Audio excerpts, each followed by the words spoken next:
Altın Orda Devleti 1241 ve 1502 yılları arasında Deşti Kıpçak'ta hüküm süren bir Türk-Moğol devleti. Orda demek, Moğolca çadır, otağı manasına gelmektedir. Devletin kurucusu Batuhan'ın, Ak Otağı'nın üst kısmının altın yaldızlı olması sebebiyle bu devlete Altın Orda veya Ak Orda denmiştir. Cengiz Han'ın 1227'de ölümünden sonra yerine geçen oğullarından Ögedey zamanında karar verilen Batı Seferi, 1237 ve 1241 yılları arasında aralıklarla sürmüş ve Doğu Avrupa'nın önemli bir kısmı istila edilmişti. Cengiz'in torunu ve Kucu Han'ın oğlu olan Batu Han idaresinde yapılan bu seferde ilk olarak Volga Bulgarları ortadan kaldırıldı. Ardından 1237 yılı sonlarında başta Moskova olmak üzere Rus knezliklerinin pek çok kale ve şehirleri 2-3 ay gibi kısa bir zamanda ele geçirildi Batu Han bundan. Sonra bir Türk kavmi olan Kumanlar üzerine yürüyerek onları dağıttı. Kumanlardan bir kısmı Kama Bulgarları arasına, geri kalanları da Macaristan'a iltica etmek mecburiyetinde kaldılar. Kumanlar yurtlarından çıkarılıp batıya sürüldükten sonra, Aralık 1240'ta Ukrayna steplerine inilerek, bölgenin en büyük knezliği olan Kiev zapt edildi. Batu Han'ın orduları, daha sonra Polonya, Macaristan, Avusturya ve Dalmaçya'ya kadar olan bölgeyi yağmaladı. Batu Han, nihayet kazandığı büyük başarılardan sonra, 1241 yılında İdil Nehri'nin aşağı mecrasına dönerek orada merkezini kurdu. Saray adı verilen ve siyasi önemi yanı sıra ticaret yollarının da üzerinde bulunan şehir, kısa zamanda gelişerek Doğu Avrupa ile Batı Sibirya arasında en büyük merkez haline geldi. Çağatay Han ve Ögedey Kağan'ın 1241 yılında birbiri ardınca ölmeleri üzerine Cengiz'in torunları arasında en yaşlı ve itibarlı kişi durumuna geçen Batu Han, daha rahat hareket etme imkanına sahip oldu. Böylece İrtiş boyundan Aral Gölü'nün kuzeyindeki yerler de dahil olmak üzere Kama, İdil Havzası, Özü boyu ve Turla bölgesine kadar uzanan geniş bir sahada merkezi saray şehri olan Altın Orda Devleti kuruldu. Bu devletin teşkilatı, Cengiz Han'ın yasası ile Türk töresinin ortak esaslarına göre tespit edilmekle beraber, idare altına alınan yerlerin mahalli birçok hususiyetleri de göz önünde tutulmuş ve bu esaslar bilhassa Batu Han zamanında başarıyla uygulanmıştır.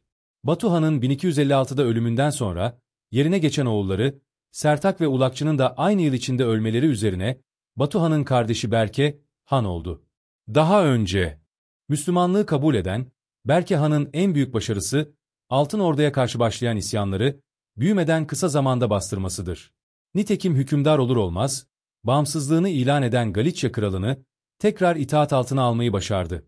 Daha sonra Mısır Sultanı Baybars ile anlaşarak, Altın Ordu'yu kontrol etmek isteyen Hülagü ile savaştı ve onu da yendi. Ancak, İlhanlı Hakan'ı Abaka Han ile yaptığı savaşta yenilgiye uğradı. Dönüş sırasında da hastalanarak 1266 yılı başlarında öldü.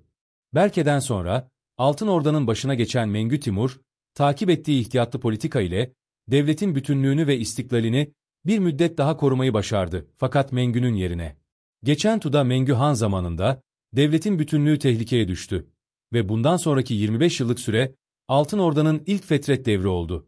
Bu ilk fetret devri 14. yüzyılın başlarında sona erdi.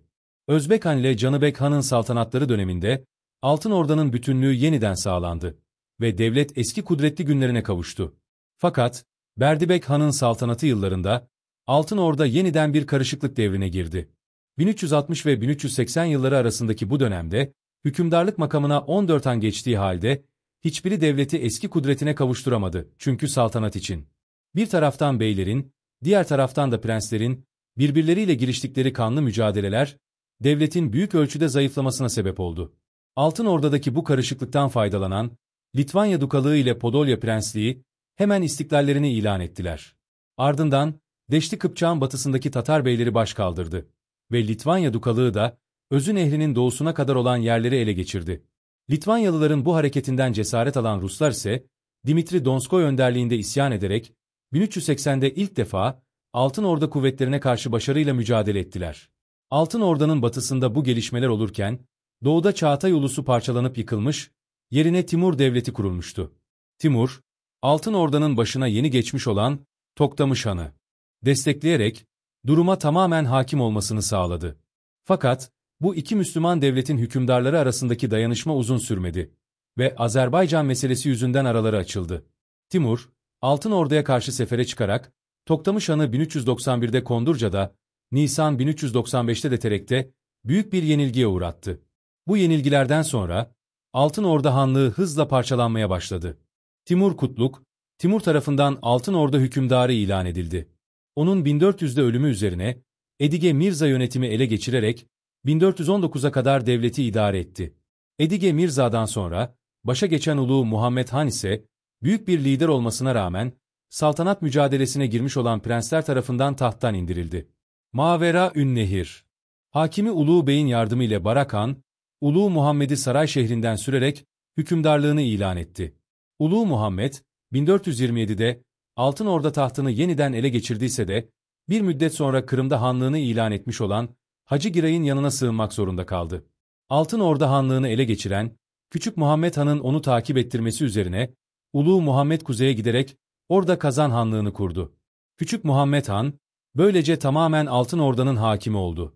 Küçük Muhammed Han'ın ölümünden sonra, yerine geçen Seyyid Ahmet Han, Hacı Giray'ın kurduğu Kırım Hanlığı ile Moskova Knezliğine karşı amansız bir mücadeleye girişti Altın Orda'yı eski parlak günlerine döndürmek maksadıyla, giriştiği bu mücadelede oldukça başarılı sonuçlar aldı. Fakat Kırım Hanı Hacı Giray ile Moskova Knezi 3. İvan, aralarında anlaşarak bir ittifak kurdular. Kırım-Moskova ittifakına karşı, Seyyid Ahmet Han da Lehistan ve Litvanya ile anlaşıp, bir cephe meydana getirdiyse de, bir sonuç alamadı. Seyyid Ahmet'in yerine, Altın Orda'nın başına geçen Ahmet Han da, mücadeleyi sürdürdü. Bu mücadele, Kırım'ın 1475'te, Osmanlı idaresine geçmesinden sonra da devam etti.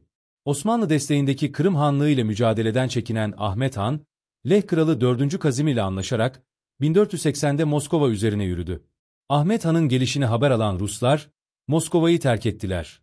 Fakat Moskova Knezinin, müttefiki Kırım Hanı'nın Lehistan üzerine sefer açarak, Lehlilerin kendisine yardım etmelerine engel olması yüzünden, panik halinde kaçan Rusları takip edemedi. Kış mevsiminin de yaklaşması üzerine, aceleyle ve perişan bir halde, geri çekilmek mecburiyetinde kaldı. Baş şehrinin, Kırım topçuları tarafından yerle bir edildiğini gören Ahmet Han, memleketinin ve halkının içine düştüğü bu felaketin acısına dayanamayıp, üzüntüsünden öldü. Ahmet Han'ın ölümünden sonra, yerine geçen oğlu Şeyh Ahmet Han, dirayetsiz bir hükümdar olduğu için, memleketi içine düştüğü buhrandan kurtaramadı. Taht mücadelesine giren prenslerin artması ve bunlar arasındaki rekabet, zaten ağır darbeler yemiş olan devletin parçalanmasına yol açtı. Böylece Altın Orda toprakları üzerinde, daha önce kurulan Kırım, Kazan ve Nogay hanlıklarından başka, Astrahan ve Sibir hanlıkları da ortaya çıkmış oldu. Kültür ve iktisadi hayat. Altın Orda halkının büyük çoğunluğunu, 10. yüzyıldan itibaren Müslüman olan, çeşitli Türk boyları meydana getiriyordu. Yalnız, idareci durumundaki bir kısım Moğol unsurlar, başlangıçta İslamiyet'i kabul etmemişlerdi. Fakat, Batu Han'ın küçük kardeşi Berke Han'ın Müslümanlığı kabul etmesiyle, Altın Orda tam manasıyla bir Türk İslam devleti haline gelmiştir. 10. yüzyıldan beri, İslam kültürünün iyice yaygınlaştığı bölgede, bilhassa saray şehrinin kuruluşu ve devlet merkezi yapılmasından sonra, Türkistan'la ticari ve kültürel münasebetler hızla gelişmiş, bundan dolayı da İslamiyet'in tesiri artmıştır. İslamiyet, özellikle Özbek Han zamanında, Altın Orda'nın hakim olduğu sahalarda hızla yayılmış, saray başta olmak üzere, birçok şehir, bütün İslam memleketlerinde olduğu gibi, camiler, medreseler ve tekkelerle süslenmiştir. Hükümdarlarla devletin ileri gelenleri, saraylarında ve malikanelerinde, alimleri, şeyhleri, seyitleri ve hocaları barındırmış ve korumuşlardır. Hatta, Kutbüddin Er-Razi, Şeyh Saadettin, Et-Teftazani gibi meşhur İslam alimleri, davet üzerine saray şehrine gelmişlerdir. Saraydan başka, Azak, Batçin, Bakü, Büler, Bulgar, Derbent, Gülistan, Kırım, Kırımı Cedid, Macar, Macarı Cedid, Saraycık, Sığınakı Cedid, Ükek, Hacı Tarhan, Şabran gibi şehirler, kültür ve ticaret bakımından oldukça gelişmiş, bunlardan bazıları, ithalat ve ihracat limanları haline gelmiştir. Ancak, Avrupa ile Asya arasındaki ticaret, daha çok Ön Asya yolundan yapıldığı için, Altın Orda iktisadi bakımdan pek ilerleme gösterememiştir. Devletin gelirleri halktan, bağımlı Rus knezliklerinden ve yabancı tüccarlardan alınan vergilere dayanmaktaydı.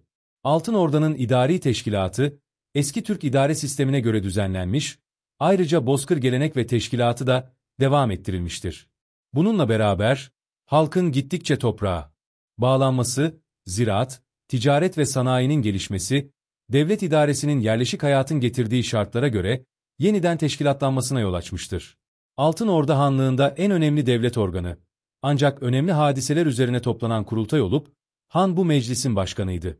Kurultay, hanların seçimi, büyük savaşların ilanı ve önemli devlet meselelerinin konuşulması gibi hallerde toplanırdı. Kurultaya, hanedan mensupları, ulusun çeşitli bölgelerinden gelen emirler ve hanın hatunları katılırdı. Hatunlar, ayrı saray ve malikanelerde yaşarlar. Türk kağanlıklarında olduğu gibi, hanla birlikte devlet idaresinde rol oynarlardı. Ülkedeki bütün yazışmalar, divan yazıcıları tarafından yapılırdı. Ayrıca, devletin iç ve dış temsilciliklerini yapan makamları olduğu gibi, yol, vergi, ticaret, sanayi gibi işlere bakan memurlukları ve makamları da vardı. Bütün bunların görevleri ayrı ayrı tespit edilmişti. Bu teşkilat, Altın Orda parçalandıktan sonra kurulan yeni hanlıklarda da devam etmiştir.